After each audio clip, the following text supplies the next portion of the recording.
I got divorced 6 months after getting married. The reason was my mother-in-law and my husband Bob.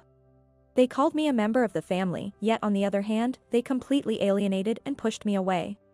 With the phrase, a total stranger. I'm Emily, and I married Bob, who was the same age as me, a year ago when we were 29. We lived in a house about a 10-minute walk from my in-laws' place. Bob had always lived with his parents, but when we started talking about marriage, we decided to rent an apartment halfway between our workplaces. However, my mother-in-law took it upon herself to find a vacant house near her home and signed the lease. From that house, it was nearly a 2-hour trip to my workplace, so I was quite resistant, but Bob accepted his mother's offer, saying, "Mom's paying the rent. Plus, it's a fairly new 2-story house with a garden. Isn't that great?" My mother-in-law, apparently the daughter of a wealthy family, had a husband who was married into her family. Before getting married, I met them a few times, but the father-in-law always seemed diminished, barely noticeable. A classic case of a henpecked husband. My mother-in-law took a liking to me. But not for my personality, she liked that I had no home to return to. My brother had married and taken over our family home, living with his 3 kids and our parents, so there was no place for me to return to. She thought I would devote myself as a member of her family. I thought it was an outdated way of thinking, but I was happy to be told, "Emily, you'll fit right in as a member of our family." And didn't mind it much. But I did find it a bit strange how much they rushed the marriage. "Need to get Bob married off quickly, or it'll be troublesome," his mother said insinuatingly. Right after the honeymoon, I realized that being a member of the family meant conforming to my mother-in-law's ideas. Our rented house, remodeled to her liking, didn't suit me at all. Colorful, flashy curtains, Rococo-style furniture with claw feet, and a Persian rug with a heavy pattern, all luxurious but cluttered and lacking harmony. When my mother-in-law said with a smile, "I got these from our family's furniture store to celebrate you joining our family. Isn't it wonderful?" I was dumbfounded, but I endured it because Bob was happy. But at that moment, I had a bad feeling. That feeling proved right. As soon as we started our married life, my mother-in-law began summoning me daily. She had me cook and criticized everything. Sloppy use of knives, wrong heat control, poor choice of dishes, too much oil, too salty. She made me never want to cook again. "You might have learned differently in your rural hometown, but now that you're part of our family, you need to learn our ways," she said coldly. Heartbroken, I returned home crying, only to have Bob say, "It's tough at first, but keep at it. Mom's being strict because she sees you as family. Think of it as tough love." So, I tried to rally and persevere. But being constantly criticized, I started losing confidence. It didn't help that they also disparaged my family. Even Bob started mocking me as a country girl, saying, "Guess you can't teach someone with a different upbringing." And just 2 months into our marriage, he began coming home late, leaving me alone. I started to wonder if this marriage was a mistake. During this time, my mother-in-law collapsed with a heart condition and had to be hospitalized. The cause was hypertension. According to the doctor, her blood was thick from too much salt and lack of exercise. Having never been in the position of a sick family member, I was at a loss for what to do. When I visited her, she yelled, "What a useless daughter-in-law. You're young and part of the family, so you should be taking care of me." Even my husband, who came with me, shrugged it off, saying, "Taking care of parents is the wife's job as a family member. I have work. So I'm leaving the post-discharge care to you." It's so unfair how they ridiculed me all this time, yet only wield the family member card when it suits them. Plus, as a full-time employee, did this mean I had to take over the household chores at my in-laws after she got discharged?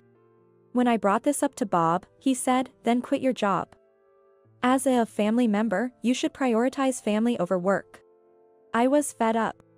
Then, unusually, my father-in-law spoke up, "It's not right to put it all on Emily. She's part of our family, so let's share the care between me, Bob, and Emily." But my mother-in-law quickly retorted sharply, "Husband, who's been adopted into our family, has no right to give me advice. And to suggest that Bob should help, that's outrageous. I can't burden my precious son with such troubles." Faced with these cold words, my father-in-law glared at my mother-in-law for a moment, unable to contain his anger, and then left the hospital room. I was surprised to see my father-in-law so angry. At the same time, I was moved to tears that he, despite his weaker position, had stood up for me. In the car on the way back, I said to Bob about what your father said earlier, and tried to start a conversation about the future care of his mother. But Bob dismissed it, saying, "Mom doesn't like it, so forget it. You know, she doesn't trust Dad at all." According to Bob, his mother, who was the sole heiress of a wealthy family, had an arranged marriage with his father. It seems she was forced into the marriage by her father, who favored his son-in-law, and from the beginning, she looked down on her husband. She never considered him as family, but rather, she always treated him like a butler or a servant.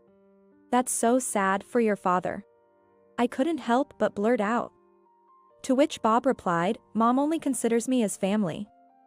Dad is a stranger to her. But he's still your father by blood, isn't he?" "Well, yes, but since Mom is the head of the family and considers Dad a stranger, that's what he is to me too." "That's terrible." "Why?"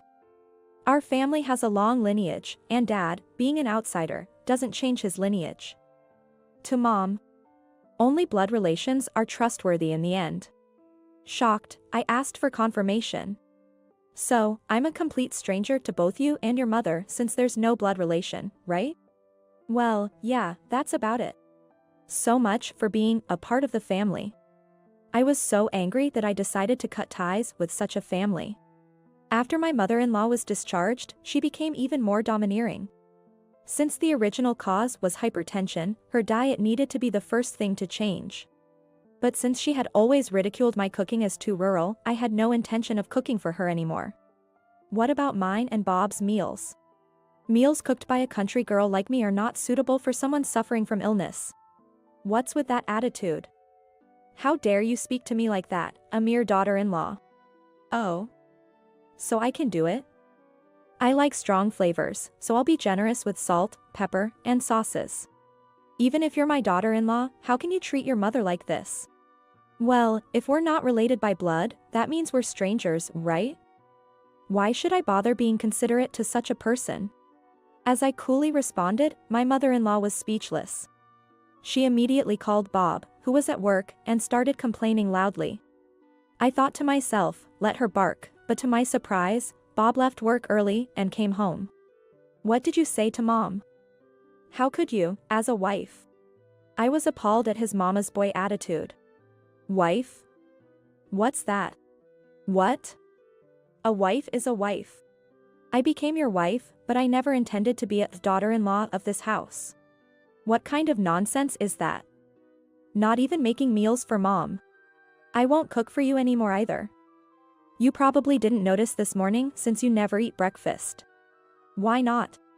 Why should I? Why would a stranger like me make meals for free?" "Who's a stranger?" "You're my wife. Have you forgotten already? I confirmed it before. Since I have no blood relation to you or your mother, I'm a complete stranger." With that, Bob was at a loss for words. I left Bob and my mother-in-law and went straight back to the rented house. And so, I began packing my belongings to send them to my parents' house for the time being. I had already explained the situation to my parents and my brother and his wife, and they agreed to temporarily store my belongings. While I was planning to stay in a hotel for a while and rent an apartment as soon as possible, I was surprised when my father-in-law showed up. He then told me something shocking. "Hey. I thought you just left suddenly, but then you sent a divorce paper. What's going on?" A few days later, I received a call from Bob. "What, you want a wife who won't cook for you, won't do your laundry, won't take care of you at all, a complete stranger? Are you still saying that? Let me make it clear, even if we don't divorce, I will never take care of you again. Are you okay with that?" With that, Bob fell silent. "Why not just have another woman come? You had a favorite girl at a nightclub even before we got married, right?" As I casually mentioned this, Bob's voice rose. "What are you talking about? Your father told me. You were quite smitten with her, even bringing her to your parents' house." Your mother said she was after the family's wealth and kicked her out, right? No wonder your mother was so eager to rush our marriage." "But Bob, you're still secretly seeing her, aren't you? Why not marry her?" "No way, that's out of the question. Mom wouldn't allow it. Well, maybe. But having affairs and cheating are enough reasons for divorce, so you'll have to pay alimony. I've got photographic evidence from a private detective. No way. Goodbye. Then, and please take care of the divorce papers. I said this and hung up the phone. Serves them right. Since then, things have apparently been tough at my in-laws' house. When my father-in-law came, he told me he was divorcing my mother-in-law and had put their house up for sale. Though he was an adopted son-in-law, he was trusted by my mother-in-law's father, and the house, built by her father, was in my father-in-law's name. Moreover, my mother-in-law's father is now in debt due to failed investments and refuses to take her back. Furthermore, I heard that my mother-in-law squandered her money, and the divorce settlement was meager. Now, Bob and his mother live in an old apartment, barely making ends meet. As for me, I didn't quit my job after marriage, so I'm still working hard at the same company. Since I divorced after just 6 months of marriage, I refunded the entire amount of the wedding gifts to those who had given them. Everyone hesitated to accept at first, but when I said, "Don't worry, I got a good sum from my ex-husband," they laughed and accepted. This way, I can work at this company without any lingering issues. My name is Linda. I've been married to my husband, George, for almost 2 years now. I'm currently pregnant with our long-awaited first child. Just hearing this, you might imagine that I'm living a blissful, smooth-sailing married life. I met my husband at a social gathering. It's only natural that I, who was once a plain and unsatisfying woman, would be drawn to him, who said with a gentile smile, "You have a modest and comforting aura." I believed that with him, I could build a happy family. As a wife, I decided to do my best in both my work and household chores. Yet, for some reason, my husband often seemed irritable. At first, I thought it was because of my job. Both my husband and I are corporate employees. Whenever I worked overtime, he would be in a bad mood the next day, sighing and saying, "I had to make do with ready meal yesterday. There was no hot water, so I just took a shower and nearly caught a cold." Feeling sorry that he had waited for me, I suggested, "Next time, feel free to eat something else first. Don't worry about the hot water, you can take a bath. I'll be fine with just a shower." But he scolded me, saying, "What's that? Do as you please. You make me suffer because of your overtime." The happiest he had been since our marriage was when I told him about my pregnancy. His face lit up instantly, and he joyfully said, "Well done. It's about time." I thought his moodiness must have been because he was eagerly awaiting a child. Perhaps he was secretly being pressured by his parents for a grandchild. I hardly had any contact with my in-laws. My husband seemed to be the one dealing with all their requests. Believing this, I looked forward to our future happiness. "I'm sure your parents will be delighted too," I said. "Huh? Oh, yeah. I'll let them know," he replied. But his happiness was short-lived. Once again, the days of his moodiness began. As the end of the year approached and my morning sickness worsened, I had to take time off from work. My husband suggested, "Let's skip going to my parents' house for New Year's." We used to visit his parents' home together, but this time he thought it was better for me to rest at home. I agreed with his proposal, and he seemed pleased. Actually, I had planned a family trip for the end of the year. Canceling now would mean paying a cancellation fee. And my mom was looking forward to it. "Sorry, but you'll have to sit this one out," he said. It was supposed to be our first family trip. Even though I was pregnant and my husband should have told his parents, I received no reaction from them. I wanted to join to tell them directly. "You wouldn't want to feel sick during the trip, right?"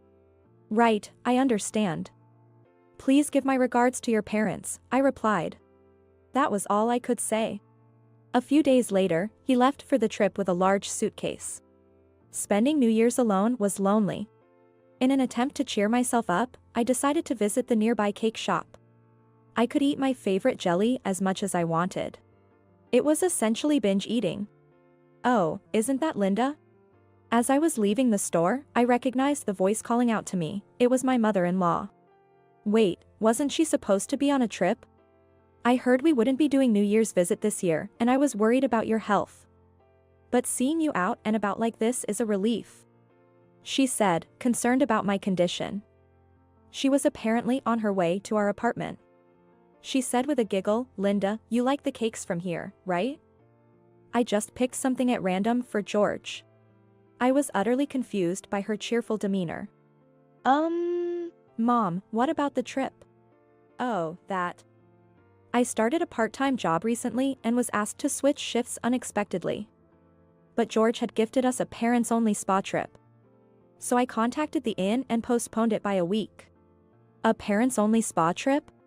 What does that mean? George was supposed to be on a trip. To uncover the truth, I took out my phone. I called George and switched to speakerphone. "Linda? What's up? How's the trip? Enjoying it?" "Yeah, I'm having a great time with my parents." My mother-in-law, standing in front of me, was shocked but gestured for silence with a shh. "Mom is here with me right now, you know?" Silence followed. Then I heard rustling and a young woman's voice asking, "Babe, who are you talking to?" "Your wife." Damn, why is this happening? I was supposed to be on a trip. Hey, Linda. Don't tell my parents, alright? It's embarrassing to admit your husband's cheating, especially for a coward like you. He didn't seem to realize the speakerphone was on. The mocking laughter of a man and a woman came through the phone. "Just make up some excuse that I'm still out," George said before ending the call. I felt a wave of nausea and instinctively covered my mouth. My mother-in-law gently stroked my back. Without her support, I probably would have obeyed my husband out of fear of displeasing his parents. But she comforted me, saying, "It's the cheating man who's at fault." Such a kind woman couldn't possibly dislike me. This realization gave me the courage to take a step forward. Accompanied by my mother-in-law, I returned home and decided to understand the situation fully. It turned out that my in-laws didn't know about my pregnancy. They were told I couldn't visit due to ill health. I was told not to contact them much because the pressure of being the eldest son's wife was the cause. When I confessed that I thought they disliked me, she laughed, "That's impossible. Linda, you are our dear daughter-in-law. We're genuinely happy about the grandchild." Her words made me burst into tears, and she comforted me while grumbling about George. As much as he's my son, he's the worst. It's not something I can apologize for, but I want to say it. I'm truly sorry. It's odd for a mother to ask, but what do you want to do now? I'm on your side, Linda, she said gently. I told her, I want a divorce. His infidelity. His lies. His constant irritable attitude. Everything overwhelmed me, and I simply thought, I can't do this anymore. What had I been relying on in this marriage? For what reason had I been enduring it? I just didn't know anymore. I understand. Leave it to me, you rest a bit, my mother-in-law said, putting me to bed before leaving, saying she had preparations to make. George returned home the next day at noon. Although he was supposed to stay for a few more days, he probably came back early just in case. I gripped my cell phone tightly in my hand. My enjoyable trip was ruined because of you. You haven't exposed me, have you? If you do, it's divorce. Divorce. Being divorced after being cheated on by your husband, that's just adding insult to injury, George sneered. Since when? Why did you cheat? Chloe is a colleague who joined the company last year. Unlike you, she's sweet and not nagging. When I told her you didn't do housework because of overtime, she got all upset, saying it's wrong to prioritize work over house chores. She's a really understanding woman, that Chloe, he said, comparing me to his affair partner. But strangely, by the next day, it didn't matter to me anymore. It seemed that my love for him had worn away without me noticing. I sighed and operated my phone. I stopped the recording, stood up, and opened the door to my room. Mom, the recording is okay, I reported with a smile, and she turned to my father-in-law who had been hiding in the room, saying, "Well done, Linda. Now it's our turn." As his parents emerged from my room, George's eyes widened in shock. What? Why are you two here? Linda, you tricked me. Oh, you're the one who tricked us. Planning a trip for cheating and even arranging a spa trip for us, everything was prepared, wasn't it? What, cheating? What are you talking about? I heard everything from Linda's conversation with you on speakerphone yesterday. Being cheated on is a disgrace. The one who cheats is the lowest. You stupid son. His mother scolded. George bit his lip and glared at me. It's all Linda's fault. Using work as an excuse to neglect taking care of me, and when I have to do things myself, she doesn't even appreciate it. Telling me to bathe first, like she's giving me permission? Criticizing me, the worst kind of wife. What? Why should I, a man, do housework? A wife should quietly let her husband rest. Oh, George, come on. I got fed up and consulted Chloe. She said women focus on their kids once they have them. I was relieved you still had some womanly qualities. But once you got pregnant, it was all morning sickness. It made me feel sick too, it's just unbelievable. He was happy about the pregnancy because he thought I'd focus on the child? Not because we were having a child? It's like you're treating the child like a tool. I was shocked. The betrayal as a woman was one thing, but the fact that someone I once loved could treat life so callously hurt me the most. His mother's slap landed on George's cheek. She was crying. George, come on. I placed my hand on her trembling shoulder, and his father fixed his gaze on my husband. Under his stern gaze, my husband showed a look of fear for the first time. When did you become like this? Dad? I wanted to be like you. You never did housework, and Mom never complained or made demands like Linda does. Your mother was a homemaker and always at home. But I did what I could. I never left everything to her. I learned later that his father was indeed bad at housework and banned from the kitchen. Instead, he responded to his wife's requests through DIY. The custom shelves at their house were all made by him.